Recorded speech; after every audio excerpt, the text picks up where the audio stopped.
ಶುರು ಮಾಡ್ಕೊ. Voice voice voice.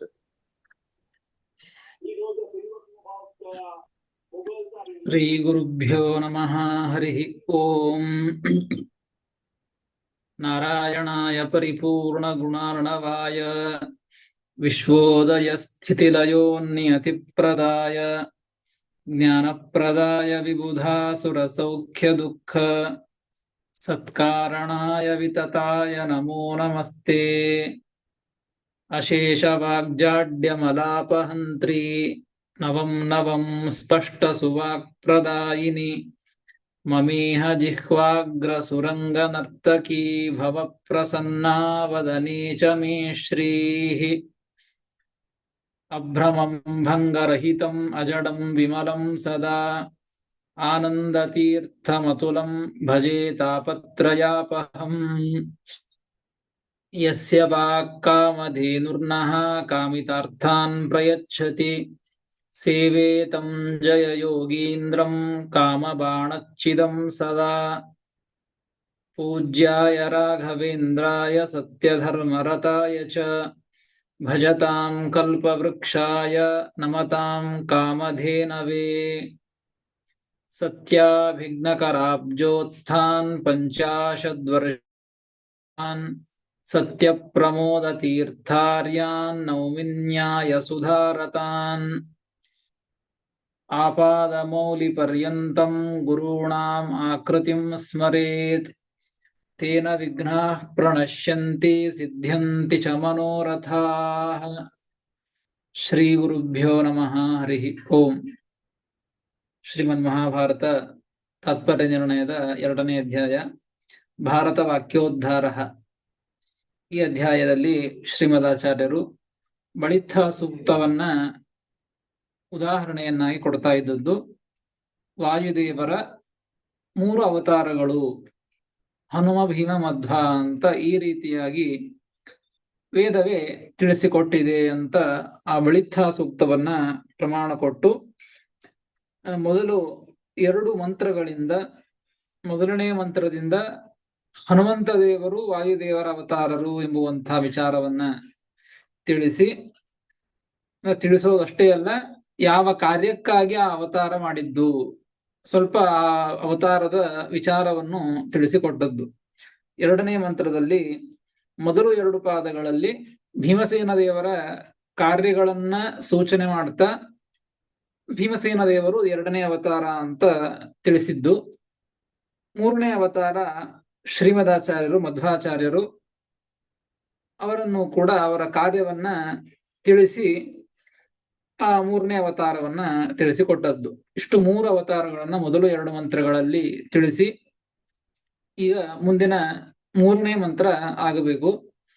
ಈ 3ನೇ ಮಂತ್ರಕ್ಕೆ ಅವತಾರಿಕೆಯನ್ನು ಕೊಡ್ತಾರೆ. ತತ್ ಪ್ರಯೋಜನಂ ಆಹ. ಈ 3ನೇ ಅವತಾರವಾದಂತಹ ಮಧ್ವಾಚಾರ್ಯರು ಈ ಅವತಾರದ ಪ್ರಯೋಜನ ಏನು ಎಂಬುದನ್ನ ಈ ಮಂತ್ರದಲ್ಲಿ ತಿಳಿಸಿಕೊಡ್ತಾರೆ. 153ನೆಯ ಶ್ಲೋಕ, ವೇದ ಮಂತ್ರ.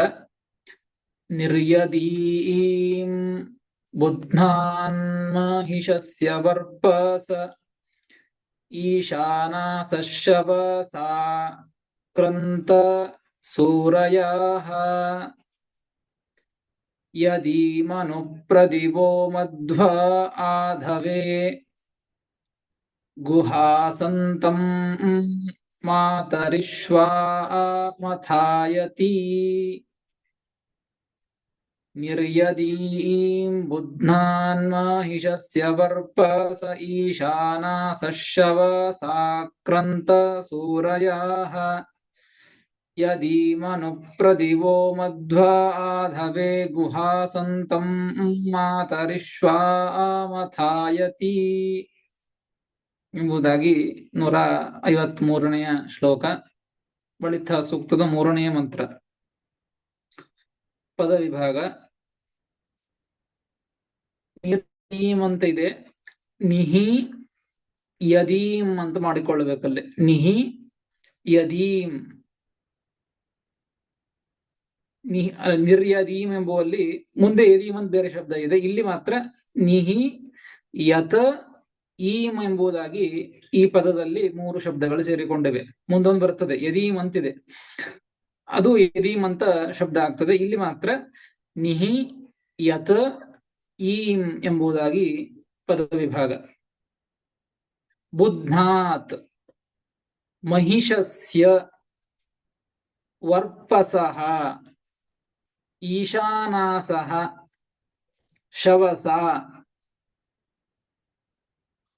ಶವಸ ಕ್ರಂತ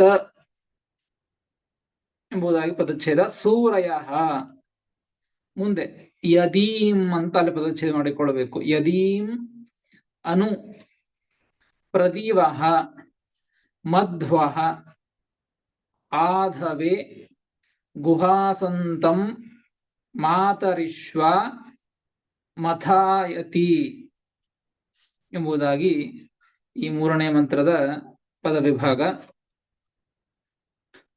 ಇಲ್ಲಿ ಆ ಶ್ರೀಮದಾಚಾರ್ಯರ ಅವತಾರದ ಪ್ರಯೋಜನವನ್ನ ತಿಳಿಸಿಕೊಡ್ತಾ ಇದ್ದಾರೆ ನೋಡಿ. ಮೊದಲಿಗೆ ಮಾಡ್ಕೊಂಡದ್ದು ನಿರ್ಯದೀಂ ಎಂಬುವಲ್ಲಿ ನಿಹಿ ಯತ್ ಈಂ ಅಂತ ಮಾಡಿಕೊಂಡದ್ದು. ಯತ್ ಅಂದ್ರೆ ಯಸ್ಮಾತ್ ಅಂತ ಅರ್ಥ, ಯಾವ ಕಾರಣಕ್ಕಾಗಿ ಅಂತ ಅರ್ಥ. ಯಸ್ಮಾತ್ ಯತ್ ಬುಧ್ನಾತ್ ಪಂಚಮಿ ವಿಭಕ್ತಿ ಇದು. ಯಸ್ಮಾತ್ ಬುಧ್ನಾತ್ ಬೋಧರೂಪಾತ್. ಬುಧ್ನಾತ್ ಎಂಬುದಕ್ಕೆ ಬೋಧರೂಪಾತ್. ಬೋಧರೂಪ ಅಂದ್ರೆ ಬೋಧನೆ ಮಾಡುವಂತಹ ಒಂದು ಅವತಾರ. ಶ್ರೀಮದಾಚಾರ್ಯರು ಅವತಾರವನ್ನು ಮಾಡಿದ್ದು ಜ್ಞಾನ ಬೋಧನೆಗಾಗಿ ಅವತಾರವನ್ನ ಮಾಡಿದ್ದು. ಬೋಧರೂಪಾತ್ ತೃತೀಯ ಅವತಾರಾತ್. ಆ ಅವತಾರದಿಂದ ಈಂ ನೋಡಿ ಅಲ್ಲಿ ಬಿಡಿಸಿಕೊಂಡದಲ್ಲಿ ಯತ್ ನಿಹಿ ಯತ್ ಈಂ ಅಂತ ಬಿಡಿಸಿಕೊಂಡದ್ದು. ಈಂ ಅಂದ್ರೆ ಏವ ಅಂತ ಅರ್ಥ, 3ನೇ ಅವತಾರದಿಂದಲೇನೆ ಅಂತ ಅರ್ಥ. ಈ 3ನೇ ಅವತಾರದಿಂದಲೇನೆ ಏನು ಅಂತ ಹೇಳ್ತಾ ಇದ್ದಾರೆ. ಮಹಿಷಸ್ಯ ಮುಂದಿನ ಶಬ್ದ ಇದೆ ನೋಡಿ, ಬುಧ್ನಾನ್ ಅಂತಿದೆ. ಮಹಿಷಸ್ಯ ಅಂದ್ರೆ ಪೂಜ್ಯ ಗುಣಸ್ಯ ಅಂತ ಅರ್ಥ. ಪೂಜ್ಯ ಗುಣಸ್ಯ ವಿಷ್ಣೋಃ ವರ್ಣನೀಯತ್ವೇನ ಪ್ರೇರ್ಯತ್ವಾತ್ ವರ್ಪಸಃ. ಮಹಿಷಸ್ಯ ವರ್ಪಸಃ ಅಂತ ಶಬ್ದ ಇದೆ. ಮಹಿಷಸ್ಯ ಎಂಬುದಕ್ಕೆ ಪೂಜ್ಯ ಗುಣಸ್ಯ ಅಂತ ಅರ್ಥ. ಪೂಜ್ಯವಾದಂತಹ ಗುಣಗಳು, ಅದು ವಾಯುದೇವರಲ್ಲಿ ಇದ್ದಂತಹ ಗುಣ. ಹೀಗಾಗಿ ಮಹಿಷಸ್ಯ ವರ್ಪಸಃ. ವರ್ಪಸಃ ಎಂಬುದಕ್ಕೆ ವಿಷ್ಣೋಃ ವರ್ಣನೀಯತ್ವೇನ ಪ್ರೇರ್ಯತ್ವಾತ್.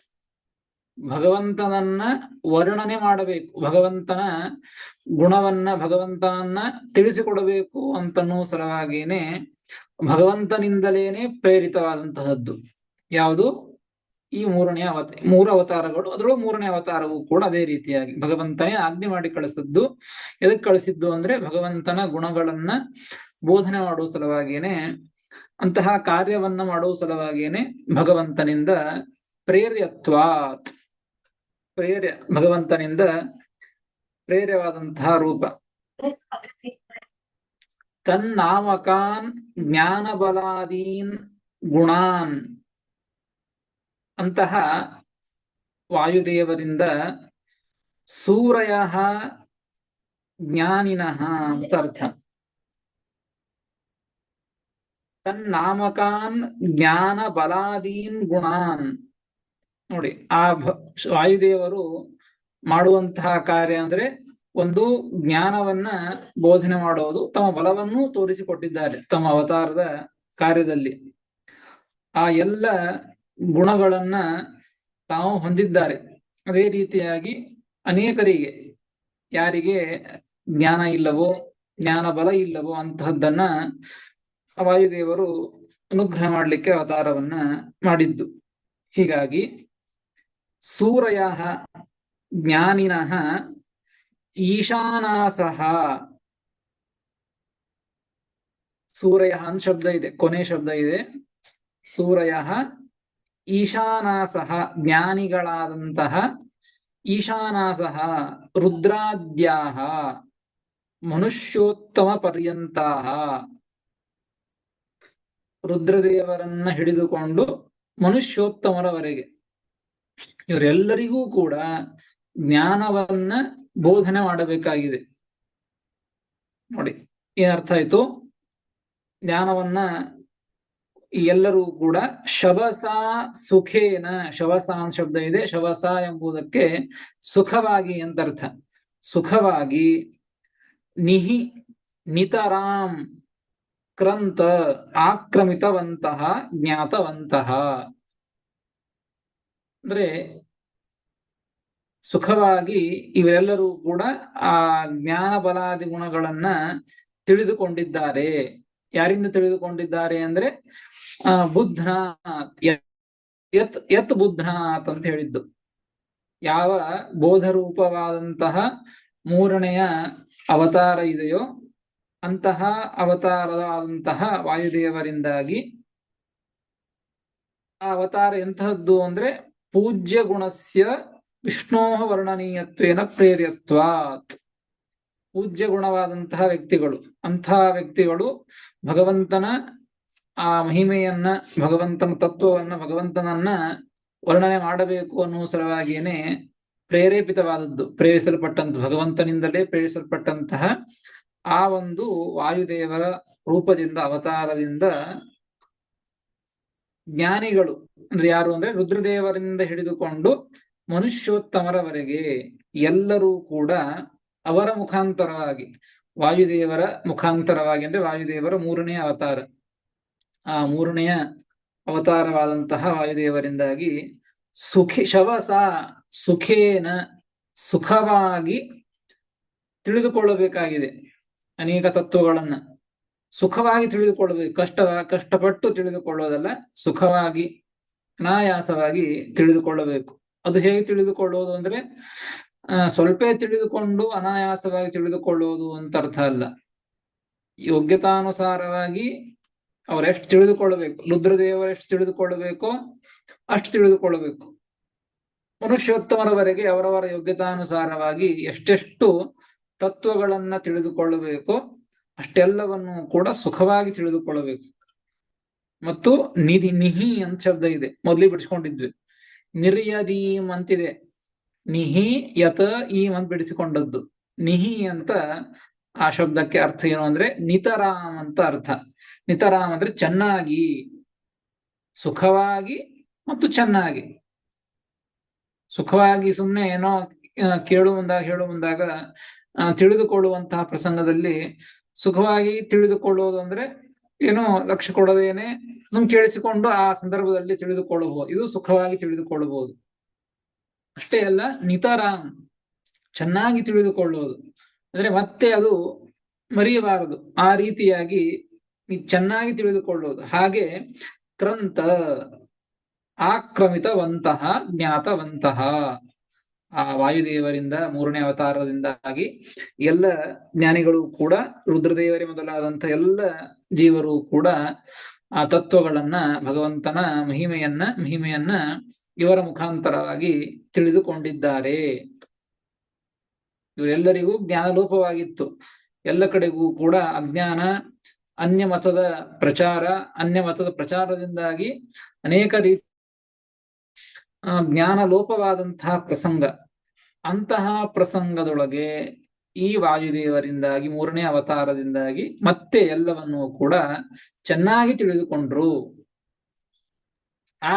ಆ ಕಾರ್ಯವನ್ನು ಮಾಡುವುದಕ್ಕಾಗಿ ಈ ಒಂದು ಮೂರನೇ ಅವತಾರವಾದದ್ದು ಅಂತ ಆ ಪ್ರಯೋಜನವನ್ನ ತಿಳಿಸಿಕೊಡ್ತಾ ಇದ್ದಾರೆ. ಸೂರಯ ಅಂತ ಜ್ಞಾನಿಗಳು ಅಂತ ಅರ್ಥ. ಜ್ಞಾನಿಗಳು ಅಂದ್ರೆ ಯಾರದೇ? ಸೂರಯ ಈಶಾನಾಸಃ, ಜ್ಞಾನಿಗಳಾದಂತಹ ರುದ್ರದೇವರೇ ಮೊದಲಾದಂತಹ ಮನುಷ್ಯೋತ್ತಮರವರೆಗೆ ಎಲ್ಲರೂ ಕೂಡ ಸುಖದಿಂದ, ವಾಯುದೇವರ ಅನುಗ್ರಹದಿಂದ ಸುಖವಾಗಿ ಮತ್ತು ಚೆನ್ನಾಗಿ ಆ ಎಲ್ಲ ವಿಚಾರಗಳನ್ನು ಕೂಡ ತಿಳಿದುಕೊಂಡ್ರು. ಜ್ಞಾತವಂತಹ ಅಂತ ಅರ್ಥ.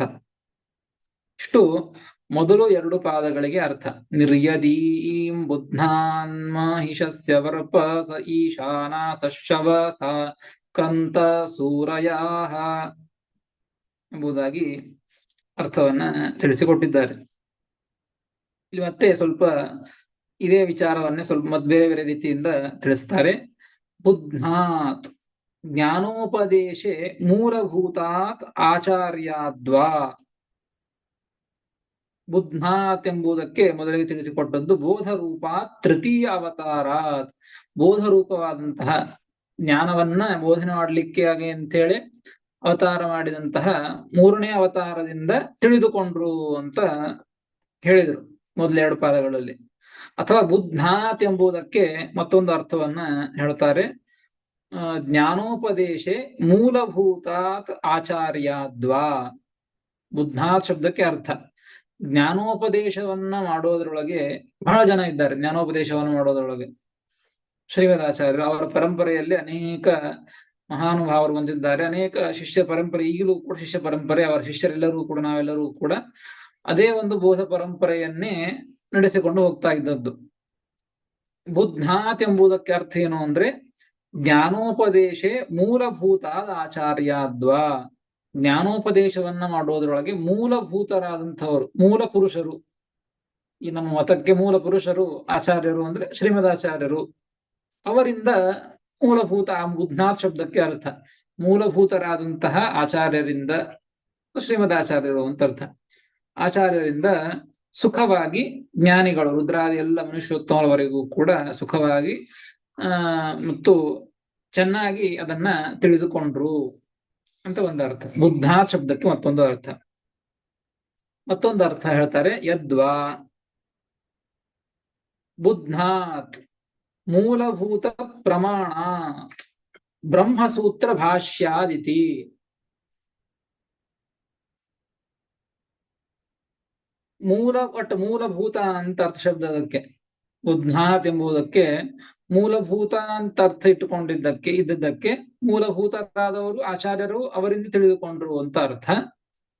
ಅಥವಾ ಮೂಲಭೂತವಾದಂತಹ ಪ್ರಮಾಣದಿಂದ ತಿಳಿದುಕೊಂಡ್ರು. ಬುದ್ಧಾತ್ ಅಂದ್ರೆ ಮೂಲಭೂತವಾದಂತಹ ಪ್ರಮಾಣದಿಂದ ಜ್ಞಾನಿಗಳಾದಂತಹ ರುದ್ರದೇವರೇ ಮೊದಲಾದಂತಹ ಮನುಷ್ಯೋತ್ತಮರೆಲ್ಲರೂ ಕೂಡ ಸುಖವಾಗಿ ಚೆನ್ನಾಗಿ. ಮೂಲಭೂತ ಪ್ರಮಾಣ ಯಾವುದು ಅಂತಂದ್ರೆ ಬ್ರಹ್ಮಸೂತ್ರ ಭಾಷ್ಯಾದಿತಿ. ಬುದ್ಧಾತ್ ಶಬ್ದಕ್ಕೆ ಮೂರನೇ ಅರ್ಥ ಮೂಲಭೂತವಾದಂತಹ ಪ್ರಮಾಣವಾದಂತಹ ಬ್ರಹ್ಮಸೂತ್ರ ಭಾಷ್ಯ. ಬ್ರಹ್ಮಸೂತ್ರಗಳನ್ನ ತಿಳಿದುಕೊಳ್ಳಬೇಕು. ವೇದವ್ಯಾಸದೇವರು ರಚನೆ ಮಾಡಿದಂತಹದ್ದು. ಅದನ್ನ ಹೇಗೆ ತಿಳಿದುಕೊಂಡ್ರು ಅಂತಂದ್ರೆ ಮೂಲಭೂತವಾದಂತಹ ಬ್ರಹ್ಮಸೂತ್ರ ಭಾಷ್ಯ. ಬ್ರಹ್ಮಸೂತ್ರಕ್ಕೆ ಮೂಲಭೂತವಾದದ್ದು, ಬ್ರಹ್ಮಸೂತ್ರಕ್ಕೆ ಅಂದ್ರೆ ತಿಳಿದುಕೊಳ್ಳಿಕ್ಕೆ ಮೂಲಭೂತವಾದದ್ದು ಅದು ಭಾಷ್ಯ. ಅನೇಕ ಭಾಷ್ಯಗಳಿವೆ, 21 ಭಾಷ್ಯಗಳು ಬಂದು ಹೋಯ್ತು ಶ್ರೀಮದಾಚಾರ್ಯ ಬರುವಕ್ಕಿಂತ ಮೊದಲಿಗೆ. ಎಲ್ಲ ಭಾಷ್ಯಗಳನ್ನ ಮೀರಿಸಿ ಶ್ರೀಮದಾಚಾರ್ಯರು ಭಾಷ್ಯವನ್ನ ರಚನೆ ಮಾಡಿದ್ದು. ಭಾಷ್ಯ ಅಂದ್ರೆ ಯಾವುದು ಅಂತೂ ಭಾಷ್ಯದ ಲಕ್ಷಣ ಇದೆ. ಆ ಭಾಷ್ಯವಾಗುವುದು ಮಾತ್ರ ಅದು ಶ್ರೀಮದಾಚಾರ್ಯರ ಭಾಷ್ಯವೇ ಭಾಷ್ಯ ಅಂತ ಕರೆಸಿಕೊಳ್ಳುತ್ತದೆ. ಮುಂದೆ ಇವರ ಭಾಷ್ಯ ಆದ ಮೇಲೆ ಇನ್ಯಾವ ಭಾಷ್ಯವೂ ಬರಲಿಲ್ಲ. ಹೀಗಾಗಿ ಮೂಲಭೂತವಾದಂತಹ ಒಂದು ಪ್ರಮಾಣ ಅಂದ್ರೆ ಬ್ರಹ್ಮಸೂತ್ರ ಭಾಷ್ಯ. ಅದರಿಂದಲೂ ಕೂಡ ಎಲ್ಲ ರುದ್ರಾದಿ ಎಲ್ಲ ಮನುಷ್ಯೋತ್ತಮರೆಲ್ಲರೂ ಕೂಡ ಸುಖವಾಗಿ ಚೆನ್ನಾಗಿ ತಿಳಿದುಕೊಂಡ್ರು.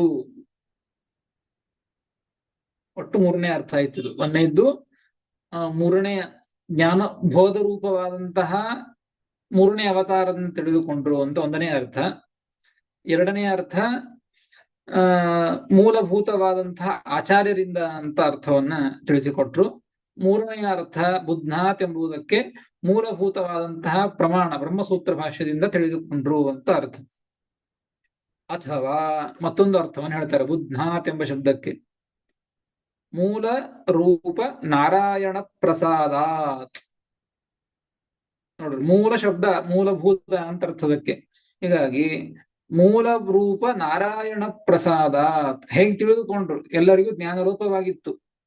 ಅಂತಹ ಪ್ರಸಂಗದಲ್ಲಿ ಹೇಗೆ ತಿಳಿದುಕೊಂಡ್ರು ಅಂದ್ರೆ ಭಗವಂತ ಅನುಗ್ರಹ ಮಾಡಿದ ವಾಯುದೇವರನ್ನ ಕಳಿಸಿ, ಇಲ್ಲದೆ ಹೋದ್ರೆ ಅದು ಆ ಕೆಲಸನೇ ಆಗ್ತಾ ಇದ್ದಿದ್ದಿಲ್ಲ, ಜ್ಞಾನ ಬರ್ತಾನೆ ಇರಲಿಲ್ಲ.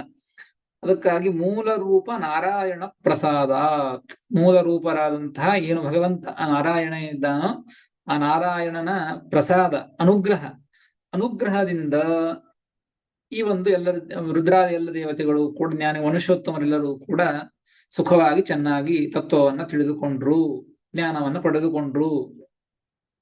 ಅಥವಾ ವಾಯು ಪ್ರಸಾದಾದ್ವಾ ಅಂತ ಬರೀತಾರೆ, ವಾಯುದೇವರ ಪ್ರಸಾದದಿಂದಲೋ ಅಂತ ಈ ರೀತಿಯಾಗಿ ಮುಖಾಂತರವಾಗಿ ಮುಖ್ಯವಾಗಿ ಭಗವಂತನ ಅನುಗ್ರಹ ಮತ್ತು ಈ ರೀತಿ ವಾಯುದೇವರ ಅನುಗ್ರಹ, ಈ ರೀತಿಯಾಗಿಯೂ ಕೂಡ ರುದ್ರಾದಿ ಎಲ್ಲ ಮನುಷ್ಯೋತ್ತಮರೆಲ್ಲರೂ ಕೂಡ ಜ್ಞಾನವನ್ನು ಪಡೆದುಕೊಂಡ್ರು. ಹೀಗೆ ಆ ಬುದ್ಧಾತ್ ಎಂಬುದಕ್ಕೆ ಮೂಲಭೂತ ಅಂತ ಇಟ್ಟುಕೊಂಡು ಅನೇಕ ಅರ್ಥವನ್ನ ತಿಳಿಸಿಕೊಟ್ರು.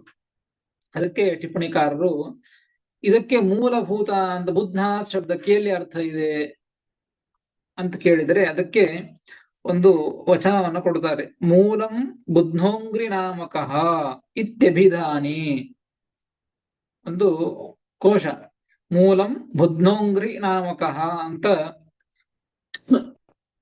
ಇತ್ಯಭಿಧಾನಿ ಬುದ್ಧ ಶಬ್ದಸ್ಯ ಮೂಲೆ ಪ್ರಯೋಗಾತ್ ಏತದರ್ಥಾಃ ಜ್ಞೇಯಾಃ.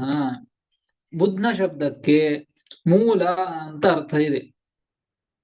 ಮೂಲ ಅಂತ ಅರ್ಥ ಇದ್ದುದರಿಂದಾಗಿ ಈ ಎಲ್ಲ ಪ್ರಯೋಗಗಳು ಕೂಡ ಮೂಲಭೂತವಾದ ಆಚಾರ್ಯರಿಂದ, ಮೂಲಭೂತವಾದ ಪ್ರಮಾಣದಿಂದ, ಮೂಲ ರೂಪವಾದಂತಹ ನಾರಾಯಣ ಪ್ರಸಾದದಿಂದ, ವಾಯುದೇವರ ಪ್ರಸಾದದಿಂದ ಅಂತ ಹೀಗೆಲ್ಲ ಅರ್ಥಗಳು ಕೂಡ ಇದು ಯೋಗ್ಯ. ಯಾಕೆ ಅಂತಂದ್ರೆ ಬುದ್ಧ ಶಬ್ದಕ್ಕೆ ಮೂಲ ಎಂಬ ವಿಷಯದೊಳಗೆ ಪ್ರಮಾಣ ಇದೆ ಎಂಬುದನ್ನ ತಿಳಿಸಿಕೊಟ್ರು. ಹೀಗಾಗಿ ಒಟ್ಟು ಈ ಎರಡು ಪಾದಗಳಿಂದ ನಿರ್ಯದೀಂ ಬುದ್ಧಾನ್ ಮಹಿಷಸ್ಯ ವರ್ಪಸ ಈಶಾನಾಸ ಶವಸ ಕೃಂತಸೂರಯ ಎಂಬುದರಿಂದಾಗಿ ಈ ರೀತಿಯಾಗಿ ಈ ನಾಲ್ಕು ಅರ್ಥಗಳಿಂದ ಆ ಎಲ್ಲದರಿಂದಲೂ ಕೂಡ ರುದ್ರಾದಿ ಎಲ್ಲ ಮನುಷ್ಯೋತ್ತಮರು ಕೂಡ ಜ್ಞಾನವನ್ನ ಚೆನ್ನಾಗಿ ಪಡೆದುಕೊಂಡ್ರು, ಸುಖವಾಗಿ ಪಡೆದುಕೊಂಡ್ರು. ಇದಕ್ಕಾಗಿ ಅವತಾರವನ್ನ ಮಾಡಿದ್ದು ಎಂಬ ಪ್ರಯೋಜನವನ್ನ ತಿಳಿಸಿಕೊಡ್ತಾರೆ.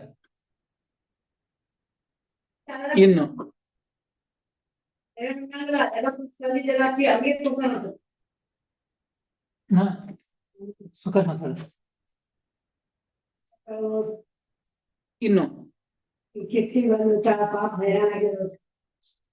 ಯದೀಮನು ಪ್ರದಿವೋ ಮಧ್ವ ಆಧವೇ ಗುಹಾಸಂತಂ ಮಾತರಿಶ್ವ ಮಥಾಯತಿ ಅಂತ ಇದೆ. ಇನ್ನು ಮಾತರಿಶ್ವ ಅಂದ್ರೆ ವಾಯು ಅವತಾರ, ವಾಯುದೇವರನ್ನ ಮಾತರಿಶ್ವ ಅಂತ ಕರೀತಾರೆ. ಮಾತರಿಶ್ವ ವಾಯು ಅವತಾರ, ವಾಯುದೇವರ ಅವತಾರರಾದಂತಹ ಪ್ರದಿವಹ, ನೋಡಿ ಮುಂದೆ ಪ್ರದಿವಹ ಅಂತ ಶಬ್ದ ಇದೆ. ಯದೀಮನು ಪ್ರದಿವೋ ಅಂತ ಇದೆ. ಪ್ರದಿವಹ ಪ್ರಕೃಷ್ಟ ಜ್ಞಾನವಾನ್. ಪ್ರದಿವಹ ಅಂದ್ರೆ ದಿವ್ ಅಂದ್ರೆ ಜ್ಞಾನ ಅಂತ ಅರ್ಥ, ಪ್ರದಿವ ಅಂದ್ರೆ ಪ್ರಕೃಷ್ಟವಾದ ಜ್ಞಾನ ಅಂತ ಅರ್ಥ. ಪ್ರದಿವಹ ಪ್ರಕೃಷ್ಟವಾದಂತಹ ಜ್ಞಾನವನ್ನು ಹೊಂದಿದಂಥವರು. ಮಾತರಿಶ್ವ ವಾಯುದೇವರ ಅವತಾರರಾದಂತಹ ಪ್ರಕೃಷ್ಟ ಜ್ಞಾನವನ್ನ ಉಳ್ಳಂತಹ ಮಧ್ವಾಚಾರ್ಯರು ಯದೀಂ ಅಯಮೇವ ಪರಮಾತ್ಮಾನಂ ಗುಹಾಸಂತಂ ಗೂಹಿತಂ. ಗುಹಾಸಂತಂ ಅಂತ ಶಬ್ದ ಇದೆ. ಆ ಗುಹಾಸಂತಂ ಅಂದ್ರೆ ಹೃದಯ ಗುಹೆ ಒಳಗೆ ಇರ್ತಕ್ಕಂತಹ ಆ ಪರಮಾತ್ಮನನ್ನ ಆ ವಾಯುದೇವರು, ಪ್ರಕೃಷ್ಟ ಜ್ಞಾನ ಇರುವಂತಹ ವಾಯುದೇವರ ಅವತಾರನಾದಂತಹ ಮಧ್ವಾಚಾರ್ಯರು ಹೃದಯ ಗುಹೆಯಲ್ಲಿರ್ತಕ್ಕಂತಹ ಭಗವಂತನನ್ನ ಆಧವೆ ಎಂಬುದಕ್ಕೆ ಆ ಸಮಂತಾತ್ ಧವೆ ಅಂತ ಅರ್ಥ ಬರೆದಿದ್ದಾರೆ. ವಿಷಯ ಸಪ್ತಮಿ ಎಂಬ ಅರ್ಥದಲ್ಲಿ ಅಧಿಕರಣ ಸಪ್ತಮಿ, ವಿಷಯ ಸಪ್ತಮಿ ಅಂತ ಇದೆ. ಹೀಗಾಗಿ ವಿಷಯ ಸಪ್ತಮಿಯಲ್ಲಿ ಆಧವೆ ಅಂತ ಸಪ್ತಮಿ ವಿಭಕ್ತಿಯನ್ನ ಪ್ರಯೋಗ ಮಾಡಿದ್ದು. ಅಂದ್ರೆ ಹೃದಯ ಗುಹೆಯಲ್ಲಿ ಇರ್ತಕ್ಕಂತಹ ಆ ಭಗವಂತನನ್ನ ಆಧವೆ ಸರ್ವಸ್ವಾಮಿ ಎಂಬ ವಿಷಯ, ಈ ವಿಷಯದೊಳಗೆ ಈ ಭಗವಂತನೇ ಎಲ್ಲರಿಗೂ ಸ್ವಾಮಿ. ವಿಷ್ಣುವಿನೇ ಎಲ್ಲರ ಗುಹೆಯ ಒಳಗಿರ್ತಕ್ಕಂತಹ ಭಗವಂತನೇ ಎಲ್ಲರಿಗೂ ಸ್ವಾಮಿಯಾಗಿದ್ದಾನೆ, ಎಲ್ಲರಿಗೂ ಒಡೆಯನಾಗಿ ಇದ್ದಾನೆ. ಆಧವೆ ಎಲ್ಲರಿಗೂ ಒಡೆಯನಾಗಿದ್ದಾನೆ ಎಂಬ ವಿಷಯದಲ್ಲಿ ಅಂತ ಅರ್ಥ. ಈ ವಿಷಯದಲ್ಲಿ ಏನ್ ಮಾಡಿದ್ರು ಅಂತಂದ್ರ ಅನು ಅಂದ್ರೆ ಅನುಕೂಲೇನ ಮಥಾಯತಿ ಋಗಾದಿಶಾಸ್ತ್ರಂ ವಿಚಾರಯತಿ. ಋಗಾದಿ ಶಾಸ್ತ್ರಗಳನ್ನ ವಿಚಾರಯತಿ ಮಥನ ಮಾಡಿದರು. ಏನ್ ಅರ್ಥ ಆಯ್ತು ಅದಕ್ಕೆ? ವಾಯುದೇವರ ಅವತಾರರಾದಂತಹ ಪ್ರಕೃಷ್ಟ ಜ್ಞಾನವನ್ನ ಪಡೆದಂತಹ ಮಧ್ವಾಚಾರ್ಯರು ಹೃದಯ ಗುಹೆಯೊಳಗಿರ್ತಕ್ಕಂತಹ ಭಗವಂತನನ್ನ ಸರ್ವರಿಗೂ ಸ್ವಾಮಿ ಆಧವೆ ಎಲ್ಲರಿಗೂ ಸ್ವಾಮಿಯಾಗಿದ್ದಾನೆ ಎಂಬ ವಿಷಯದೊಳಗೆ ಅನುಮಥಾಯತಿ ಅನುಕೂಲಕರವಾಗಿ ಅಂದ್ರೆ ಪ್ರಮಾಣಗಳನ್ನ ಕೊಡುವ ಮುಖಾಂತರವಾಗಿ ಯಥಾರ್ಥವಾಗಿ ಅವುಗಳನ್ನ ಮಥಾಯತಿ ವಿಚಾರಣೆ ಮಾಡಿ ಬೋಧನೆ ಮಾಡಿದರು. ಹೇಗೆ ವಿಚಾರಣೆ ಮಾಡಿದರು ಅಂದ್ರೆ ಋಗಾದಿಶಾಸ್ತ್ರಂ ವಿಚಾರಯತಿ ಹಿಂದೆ ಬಂದಿದೆ. ಹಿಂದಿನ ಮಂತ್ರದಲ್ಲಿ ಸಪ್ತಶಿವಾಸು ಮಾತೃಷು ಅಂತ ಹೇಳಿ ಬಂದಿದೆ. ಸಪ್ತಶಿವಾಸು ಮಾತೃಷು ಅಂದ್ರೆ ಹೇಳಿದ್ದಾರೆ 4 ವೇದಗಳು ಮತ್ತು ಇತಿಹಾಸ, ಪುರಾಣ, ಪಂಚರಾತ್ರ ಇವುಗಳನ್ನ ಮಥನ ಮಾಡಿದ್ರು ಶ್ರೀಮದಾಚಾರ್ಯರು. ಮಾಡಿದ್ರು ಅಂದ್ರೆ ಅವುಗಳನ್ನ ಎಲ್ಲವನ್ನೂ ವಿಚಾರ ಮಾಡಿ ಯಾವುದು ಹೇಗೆ ತಿಳಿದುಕೊಳ್ಳಬೇಕೆಲ್ಲವನ್ನೂ ಕೂಡ ಬೋಧನೆಯನ್ನ ಮಾಡಿದರು ಅಂತ ಅರ್ಥ. ಹೀಗಾಗಿ ಈ ಒಂದು ಕಾರ್ಯಕ್ಕಾಗಿ ಭಗವಂತ ಈ ವಾಯುದೇವರನ್ನ ಪ್ರೇರಣೆ ಮಾಡಿದ್ದು. ಅದಕ್ಕಾಗಿ ವಾಯುದೇವರು ಈ ಪ್ರಯೋಜನಕ್ಕಾಗಿ, ಯಾವ ಪ್ರಯೋಜನಕ್ಕಾಗಿ ಅವತಾರ ಮಾಡಿದ್ರು ಅಂತ ಹೇಳಿದ್ರಲ್ಲ, ಇದೇ ಒಂದು ಪ್ರಯೋಜನ. ಆ ಎಲ್ಲ ಋಗಾದಿ ಶಾಸ್ತ್ರಗಳನ್ನ ಮಥನ ಮಾಡಿ ಅವುಗಳನ್ನ ತಿಳಿಸಿಕೊಡಬೇಕಾಗಿದೆ.